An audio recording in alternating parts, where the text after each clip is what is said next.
أعوذ بالله من الشيطان الرجيم. بسم الله الرحمن الرحيم. اقرأ باسم ربك الذي خلق. خلق الإنسان من علق. اقرأ وربك الأكرم.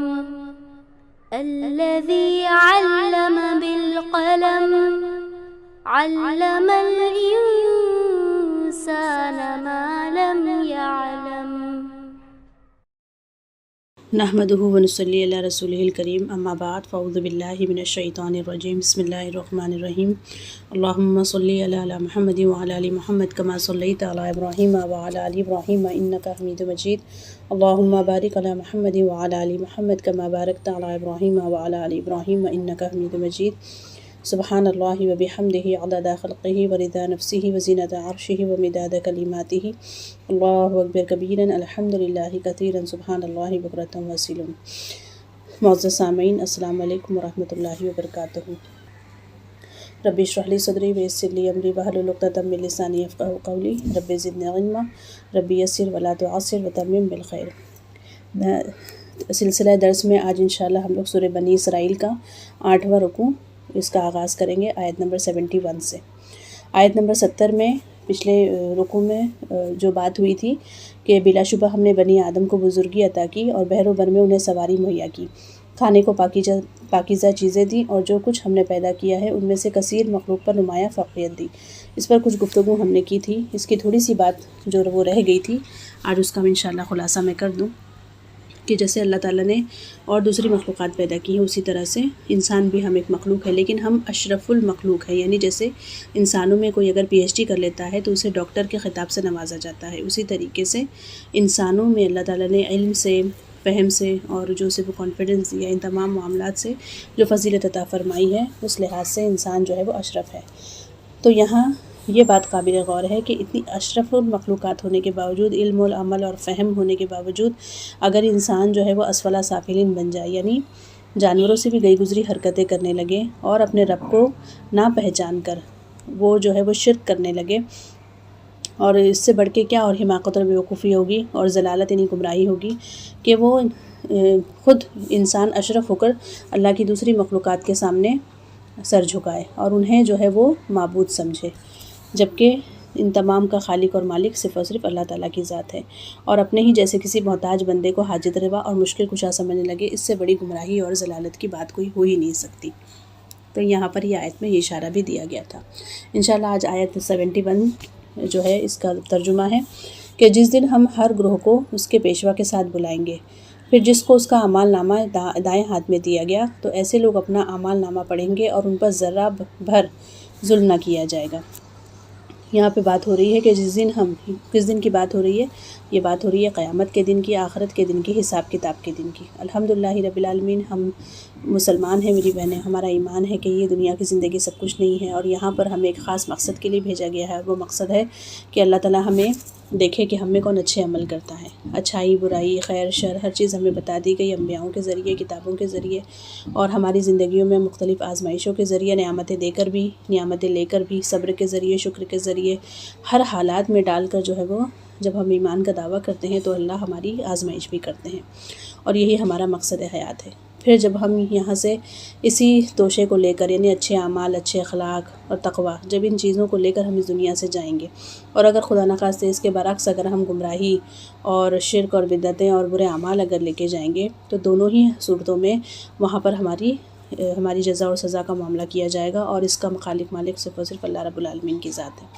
تو یہاں پر اسی دن کی طرف اشارہ کیا جا رہا ہے کہ جس دن ہم ہر گروہ کو، یعنی آپ دیکھیں کہ گروہ بندی دنیا سے ہی ہوگی۔ اس سے یہ پتہ چلا کہ آج ہم جس سرکل میں اٹھتے بیٹھتے ہیں، جن لوگوں کے ساتھ ہیں، کیونکہ میری بہنیں صحبت جو ہے، سرکل جو ہے، فرینڈشپ یا جس کے ساتھ ہم اٹھتے بیٹھتے ہیں وہ بہت زیادہ میٹر کرتی ہے۔ آپ صلی اللہ علیہ وسلم کی حدیث کا مفہوم ہے نا کہ اچھے لوگوں کے ساتھ رہو ورنہ تنہا رہو، اور پھر وہ ایک حدیث کے مفہوم میں یہ بھی ہے کہ انسان جو ہے اگر عطر فروش کے ساتھ بیٹھتا اٹھتا ہے تو کچھ نہ کچھ خوشبو اس کے کپڑوں میں لگی جاتی ہے، خواہ عطر خریدے یا نہ خریدے۔ اسی طرح سے اگر لوہار کے دکان پر بیٹھتا ہے تو اس کی جو آگ دھنکتا ہے، لوہا جب وہ دھنکتا ہے تو اس کی چنگاری جو اڑتی ہے اس سے کپڑوں میں وہ آگ یعنی کالک لگ ہی جاتی ہے۔ تو یہی بالکل بات ہے کہ ہماری کمپنی بہت میٹر کرتی ہے۔ ہم جن لوگوں کے درمیان اٹھتے بیٹھتے ہیں ان کے تاثرات، ان کے خیالات اور ان کے معاملات کو ہم کہیں نہ کہیں اس کے تاثرات کو قبول کرتے ہیں اور اس کو فالو کرنے لگتے ہیں۔ اور یہی چیز یعنی یہی گروپ بندی جو دنیا میں ہم جن لوگوں کے ساتھ ہے ظاہر ہے انہی کے دین پر، آپ سب نے فرمایا نا کہ دوست کے دین پر ہوتا ہے۔ اور بھی ایسی بے شمار احادیث کے ترجمے میں ہمیں پتہ چلتا ہے کہ انسان کی کمپنی بہت زیادہ اس کے اعمال پر، اس کے اخلاق پر، اس کے سوچ پر اور اس کی زندگی پر بہت زیادہ اس کے اثرات مرتب ہوتے ہیں۔ تو ہمیں چاہیے کہ ہم دیکھیں کہ ہم کن لوگوں کے درمیان اٹھ بیٹھ رہے ہیں، اور یہی گروہ جس گروہ میں آج ہم دنیا میں ہیں وہی گروہ جو ہے وہ کل قیامت میں بھی انہی کے ساتھ ہوں گے۔ قیامت میں کوئی الگ سے گروہ بندی نہیں کی جائے گی۔ اگر یہاں ایک انسان نیک صالحین کے ساتھ ہے تو وہاں پر بھی انشاءاللہ وہ انہی کے ساتھ اٹھایا جائے گا۔ آپ سب کی ایک حدیث کا مفہوم ہے نا، انسان دنیا میں آخرت میں اسی کے ساتھ ہوگا جس سے وہ محبت کرتا ہے، جس کو وہ پسند کرتا ہے۔ یعنی ظاہر ہے اس میں بھی ایک بہت بڑی یہ چیز ہے کہ خود ہم جیسے ہوتے ہیں بالکل ویسے ہی لوگوں کو ہم پسند بھی کرتے ہیں، یہ بالکل فیکٹ ہے۔ تو یہ گروہ بندی جو ہے وہ دنیا کی ہوگی، اور اللہ فرما رہے ہیں کہ اس کے پیشوا کے ساتھ، پیشوا سے مراد کیا ہے؟ جس کو ہم فالو کرتے تھے۔ دیکھیے آج اس چیز کو سمجھنا بہت زیادہ آسان ہے، آج سوشل میڈیا کا دور ہے نا، بہت ساری چیزیں ہیں، بہت ساری فیک چیزیں بھی ہیں، بہت ساری اچھی چیزیں بھی ہیں جس کو ہم لائک، سبسکرائب، شیئر اور فالو کرتے ہیں۔ بالکل ایگزیکٹلی یہی چیز ہے۔ تو اللہ فرما رہے ہیں جس کسی کو بھی ہم فالو کریں گے اس کے ساتھ بلایا جائے گا تاکہ ان کے بھی اعمال ہے نا ذرہ برابر بھی جو ہے وہ کسی پہ ظلم نہیں ہوگا، یعنی ان کے بھی اعمال کا معاملہ ہوگا، دیکھا جائے گا۔ اگر انہوں نے اچھی چیز کی سفارش کی ہوگی اور ساتھ میں ہم نے اس کی فالوئنگ کی ہوگی تو انہیں بھی نیکی ملے گی، ہمیں بھی نیکی، اسی طرح سے ہمیں بھی جس نے فالو کیا ہوگا تو وہ ہم ان کے پیشوا ہوں گے، وہ ہمارے فالوورز ہوں گے۔ اور اسی طرح سے یعنی آخر تک کا، ایک قرآن میں ایک جگہ آیا تھا نا کہ اللہ تعالیٰ انہوں نے ہمیں گمراہ کیا، اللہ انہیں دوہرا عذاب دے، تو اللہ فرمائیں گے کہ ان کے لیے دوہرا ہی ہے، لیکن تم جانتے نہیں ہو، تم میں سے ہر ایک کے لیے دوہرا ہے، یعنی ہر ایک جو ہے وہ ایک دوسرے کو فالو کرتا رہا۔ تو اسی لیے فالوئنگ کا معاملہ جو ہے نا میری بہنیں بڑا خطرناک ہے، اسے بہت سوچ سمجھ کے ہمیں کسی کو بھی دنیا میں بھی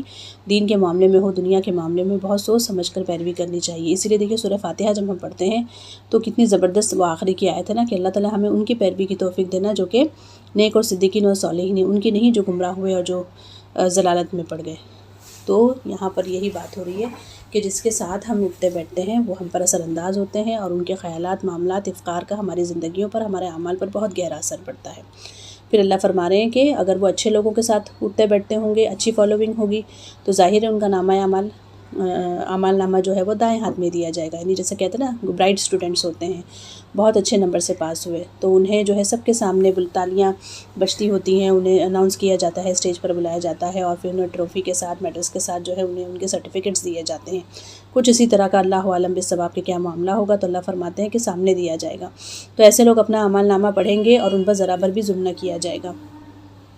یعنی ظاہر اچھا رزلٹ ہوتا ہے تو ہم دوسروں کو بھی دکھاتے نا، دیکھو ہمارا رزلٹ دیکھو۔ آج کل تو دیکھیے ایک نیا ٹرینڈ بن گیا ہے کہ وہ ڈی پی پہ، اسٹیٹس پہ بچوں کے رزلٹس لوگ لگا دیتے ہیں۔ بہرحال وہ صحیح ہے غلط ہے ابھی یہ بحث میں ہم نہیں پڑھتے، لیکن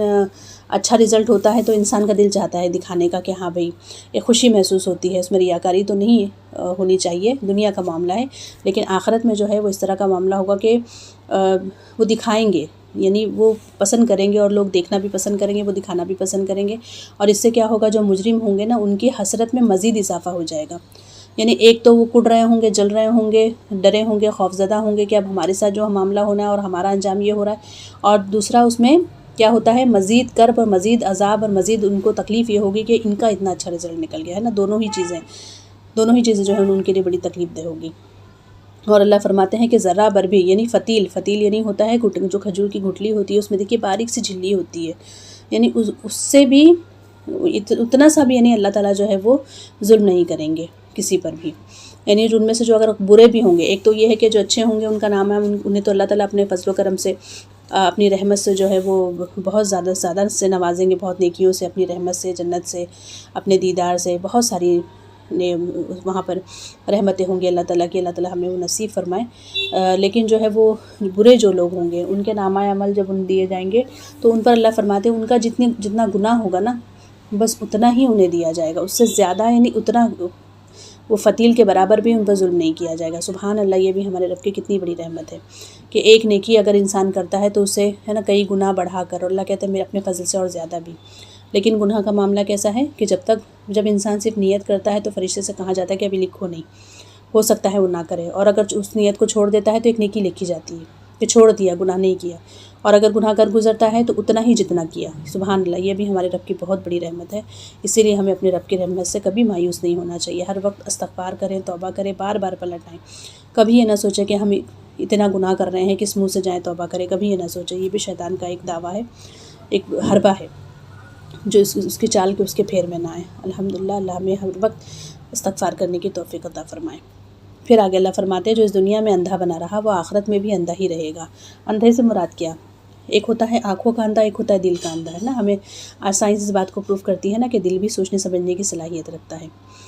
تو قرآن میں دیکھیے بہت جگہ آیتیں آئی ہیں کہ ان کے دراصل آنکھیں اندھے نہیں ہیں بلکہ دل اندھے ہو گئے ہیں، مطلب دل سے جو ہے وہ کسی بھی چیز کو قبول کرنے کی صلاحیت ان کے اندر مفقود ہو گئی ہے، ختم ہو گئی ہے۔ اور دیکھیے قرآن اور نیکی، خیر، شر اور جذبات، ہر چیز کا جو ہے سینٹر آف پوائنٹ کیا ہے؟ وہ دل ہے نا۔ قرآن کہاں نازل کیا گیا؟ آپ صلی اللہ علیہ وسلم کے قلب مبارک پر نازل کیا گیا، اور قرآن کہاں اثر کرتا ہے؟ دماغ پر نہیں، دل پر اثر کرتا ہے نا۔ جتنی بھی روحانی بیماریاں ہیں اس کا منبع، اس کا سینٹر آف پوائنٹ کیا ہے؟ دل ہے نا۔ تو یہ دل ہی کی معاملہ ہے، تو یہاں پر وہی بات بتائی جا رہی ہے کہ دل سے یعنی انہیں بات تو سمجھ میں آ گئی تھی لیکن صرف خواہشات نفس کی پیروی کی خاطر اور ہمارے باپ دادا کی رسومات اور یا پھر ہمارا کلچر سو کالڈ یعنی اسی چیزوں کی چکر میں انہوں نے حق کو جھٹلایا اور حق سے جو ہے اپنی آنکھیں انہوں نے بند کر لی، یعنی دل کی آنکھیں بند کر لی، جبکہ ان کے دماغ اور ان کے یہ چیزیں انہیں سمجھ آ گئی تھی کہ یہ حق ہے، لیکن صرف ضد اور ہٹ دھرمی کی بنا پر اور ایگو کی بیس پہ وہ آخرت میں بھی اندھا ہی رہے گا۔ یعنی مراد وہاں پر بھی جو ہے وہ بلکہ راہ پانے کے لحاظ سے اندھے سے بھی زیادہ بھٹکا ہوا، اس سے وہاں پر بھی کچھ بھی سجھائی نہیں دے گا۔ ہم نے آپ کی طرف جو وحی کی ہے قریب تھا کہ یہ کافر آپ کو اس سے بہکا دیتے، یعنی اس کا سے کیا مراد ہے کہ کفار مکہ جو ہے وہ آپ صلی اللہ علیہ وسلم سے بغض و عناد اور دشمنی میں اس قدر زیادہ بڑے ہوئے تھے، اور اس کی ایک ہی صورت وہ تھی، وہ بار بار آپ کے سامنے آ کے جو ہے وہ الگ الگ طریقے سے یہ معاملہ کرنے کی کوشش کرتے تھے کہ آپ ہمارے بتوں کے حق میں کچھ کلمہ خیر کہہ دیں تو ہم بھی کبھی اللہ کے بارے میں کلمہ خیر کر کے کہہ دیں، ہے نا، قل یا ایھا الکافرون لا اعبد ما تعبدون، یہ جو صورت نازل ہوئی۔ تو اس طرح سے وہ کیا کرتے تھے، کچھ نہ کچھ یعنی آپس میں کچھ لے دے والا معاملہ کر کے یعنی اس طرح سے کہتے تھے کہ ہمارا بھی کام چلتا رہے اور پھر تمہارا بھی کام چلتا رہے، تم بھی دین پھیلاتے رہو اور ہم بھی ہمارے بتوں کا بھی معاملہ چلتا رہے۔ تو اس طرح سے جب وہ آپ صلی اللہ علیہ وسلم سے ڈیل کرنے کی اکثر کوشش کیا کرتے تھے، جس کا یہاں پہ ذکر کیا گیا ہے، اور کہا کہ یہ کافر آپ کو اس سے بہکا دیتے تاکہ آپ نازل شدہ وحی کے علاوہ کچھ ہم پر افترا کریں، یعنی اللہ تعالیٰ نعوذ باللہ اللہ تعالیٰ کی شان میں یعنی کچھ اس طرح کے ان کے بتوں کے تعلق سے کچھ کلمہ خیر کہیں، اور اس صورت میں وہ تمہیں اپنا دوست بھی بنا لیتے، یعنی اسی صورت میں تھا کہ پھر وہ تمہیں اچھے لگتے اور اب وہ آپ صلی اللہ علیہ وسلم کو تھوڑی ان کی مان لیتے، تھوڑی وہ آپ کی مان لیتے اور فرینڈشپ ہو جاتی۔ تو یہ تو دین میں نہیں ہے نا، دین جو ہے وہ حق کا نام ہے، اور قرآن میں ہے نا کہ پورے کے پورے دین میں داخل ہو جاؤ، اور اگر ہم آپ کو ثابت قدم نہ رکھتے تو قریب تھا کہ آپ بھی ان کی طرف تھوڑا بہت جھک جاتے۔ یعنی اس سے کیا مراد ہے، دیکھیے سورۃ تغابن میں غالباً آیت ہے نا کہ ما اصاب من مصیبت الا باذن اللہ ومن یؤمن باللہ یہدی قلبہ، یعنی کوئی بھی جو ہے انسان کی ذات پر، آپ صلی اللہ علیہ وسلم بھی ایز اے ہیومن یعنی ایک انسان تھے، ہے نا، اللہ کے بندے ہیں، رسول ہیں، ہاں، لیکن رسول ہونے کے ناطے ان کا مرتبہ بہت زیادہ بلند ہے، وہ اعزاز، وہ مکرم، وہ مرتبہ وہ بہت بلند ہے، لیکن ایز اے ہیومن بینگ کبھی انسان جو ہے وہ لغزش کھا جاتا ہے، جیسے کہ وہ ایک انسان نابینا صحابی تھے، ہے نا، عبس وتولی، اس میں بھی دیکھیں ہم آیتوں میں دیکھتے ہیں کہ آپ صلی اللہ علیہ وسلم کی ایک فطری سی بات تھی نا کہ بھائی میں ان کو بعد میں بھی سمجھا دوں گا، یہ تو ایمان لا چکے ہیں، لیکن اب جو لوگ میری بات سننے کے لیے بیٹھے ہیں ہو سکتا ہے یہ میری بات سن لیں گے تو اس سے معاشرے میں کیا ہوگا، بہت بڑا ایک چینج آ جائے گا، کیونکہ بڑے لوگ جب اسلام قبول کر لیں گے تو غریبوں کے لیے، غلاموں کے لیے آسانی ہو جائے گی، پھر یہ لوگ جو ظلم و ستم ڈھا رہے ہیں نا اس چیز سے بھی ہاتھ رک جائے گا، لوگوں کے لیے آسانی ہو جائے گی، لوگوں کی زندگی آسان ہو جائے گی، جو انہوں نے جینا حرام کر کے رکھا ہوا، یہ ساری چیزیں یعنی بہت کچھ سوچا، اور آپ صلی اللہ علیہ وسلم جو ہے وہ ایز اے ہیومن وہ غلط بھی نہیں تھے،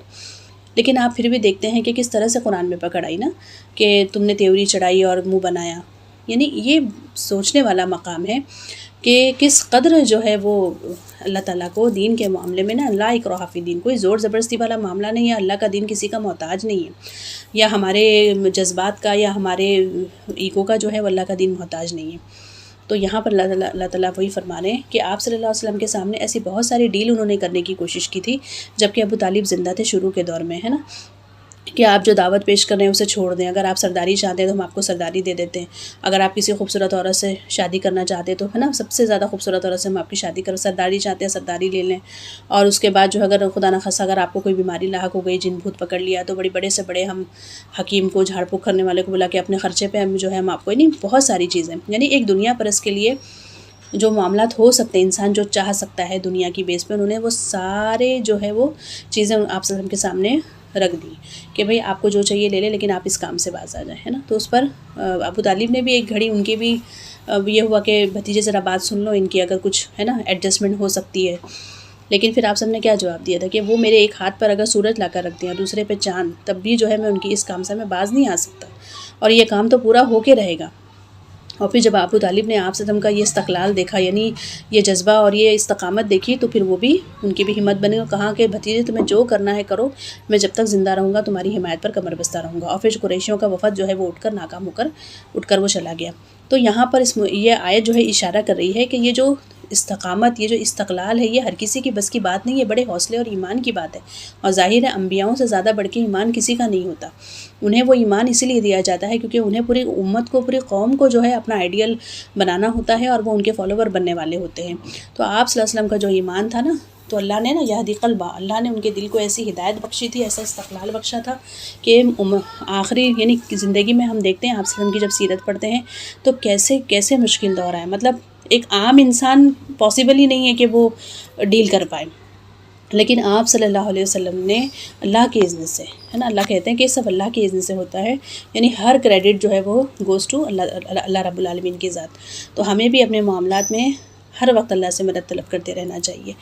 ہر وقت، کیونکہ اللہ ہی ہے، اسی کے انگلیوں کے درمیان ہمارے دلوں کے جو ہے معاملات چلتے ہیں. پھر فرماتے ہیں اس صورت میں ہم آپ کو زندگی میں بھی دگنی سزا دیتے ہیں اور مرنے کے بعد بھی. دیکھیے یہ آیتیں ہمیں بتاتی ہیں کہ اگر خدا نخواستہ قرآن اللہ کے نبی صلی اللہ علیہ وسلم نے لکھا ہوتا تو پھر یہ آیتیں اپنے خلاف نہیں لکھتے نا. کوئی بھی انسان اپنے خلاف کبھی بات نہیں کرتا، لیکن سبحان اللہ، یہ اس بات کی دلیل ہے کہ یہ قرآن سراسر اللہ رب العالمین کی طرف سے نازل شدہ ہے کہ جس میں جو ہے وہ یہ آیتیں بھی موجود ہیں. پھر ہمارے مقابلے میں آپ کوئی مددگار بھی نہ پاتے، ظاہر اللہ کے علاوہ، ہے نا، نہ کوئی حامی ہے نہ مددگار ہے. قریب تھا کہ یہ لوگ آپ کو اس سرزمین مکہ سے دل برداشتہ کر دیں تاکہ آپ کو یہاں سے نکال دیں. اب یہ آیت جو ہے یہ پیشن گوئی ہے، اور ایسی صورت میں آپ کے بعد یہ لوگ بھی یہاں زیادہ دیر نہ ٹھہر سکیں گے. یعنی یہ پیشن گوئی کر دی گئی تھی ہجرت کے کچھ سال پہلے، لیکن ان لوگوں نے جو ہے وہ عام دھمکیوں کی طرح اسے دھمکی سمجھ کے اس کو اگنور کیا، اور آپ صلی اللہ علیہ وسلم کے قتل کی سازشیں کی، اور جو ہے وہ آپ صلی اللہ علیہ وسلم کے لیے اور صحابہ کے لیے زندگی اتنی تنگ کر دی کہ انہیں وہاں سے نکلنے پر مجبور کر دیا. لیکن ان آیت کے ساتھ ہی ہم دیکھتے ہیں کہ یہ پیشن گوئی حرف بحرف پوری ہوئی،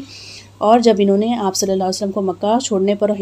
مدینہ ہجرت کرنے پر مجبور کر دیا، تو اس کے بعد قریش کی طاقت میں بھی دم بدم جو ہے وہ زوال آنا شروع ہو گیا، اور صرف 8 سال کے بعد معاملہ جو ہے بالکل الٹ ہو گیا. ظلم و تشدد کرنے والے لوگ خود محکوم ہو گئے، اور پھر ہم دیکھتے ہیں کہ غزوہ بدر میں، غزوہ احد میں بھی ان کے کتنے نقصان ہوئے، بڑے ان کے 70 سے زیادہ سردار مارے گئے، اور جو ہے وہ آئے دن جو ہے پھر یہ بھی ان کا بھی زوال آنا شروع ہو گیا، اور پیغمبر اسلام سے رحم کی التجا پر یہ لوگ مجبور، یعنی 8 ہجری میں جو ہے مکہ فتح ہو گیا الحمدللہ، اور خود جو ہے وہ پیغمبر اسلام سے رحم کی التجا پر ہی مجبور ہو گئے، اور بعد میں اکثر لوگوں نے اسلام بھی قبول کر لیا. یعنی یہاں تک کہ مزید 2 سال بعد سرزمین عرب میں کفر و شرکی نجاست سے یہ پاک ہو گئی. تو الحمدللہ یہ پیشن گوئی جو ہے وہ حرف بحرف پوری ہوئی. اس آیت میں ہم نے آپ سے پہلے جو رسول بھیجے ان میں یہی ہمارا دستور رہا ہے، اور ہمارے اس قانون میں آپ تفاوت نہیں پائیں گے. کیا اللہ کا دستور رہا ہے کہ جب تک کسی نافرمان قوم میں اللہ کا نبی موجود رہے اس وقت تک جو ہے اس پر عذاب نہیں آتا. اور الحمدللہ ہم دیکھتے ہیں کہ جب تک آپ صلی اللہ علیہ وسلم ان میں موجود رہے، ان میں برابر دعوت کا کام وہ کرتے رہے. کہ انتہا درجے کا ظلم و تشدد کیا، کتنے ہم دیکھتے ہیں کہ صحابہ کو، صحابیات کو شہید بھی کیا، لیکن اس کے باوجود ان پر کوئی اس وقت تک ایسی سخت پکڑ نہیں آئی تھی، لیکن جیسے ہی آپ صلی اللہ علیہ وسلم وہاں سے ہجرت کر کے چلے گئے، ہم دیکھتے ہیں کہ پھر ان پر ہے نا عذاب کی صورت میں، یعنی دوسری قوموں سے بھی پٹے، خود بھی بدر کی لڑائی میں، احد کی لڑائی میں ان کا جانی مالی بہت زیادہ نقصان ہوا، اور پھر جو ہے وہ اس طرح جو ہے ان کی تباہی کی شروعات ہو گئی۔ اور دوسرے کہ اللہ تعالیٰ انہی لوگوں کے ہاتھوں میں سرکش قوم کو پٹوا دے جن کو ان مجرموں نے ہجرت کرنے پر مجبور کر دیا تھا۔ ہم دیکھتے ہیں کہ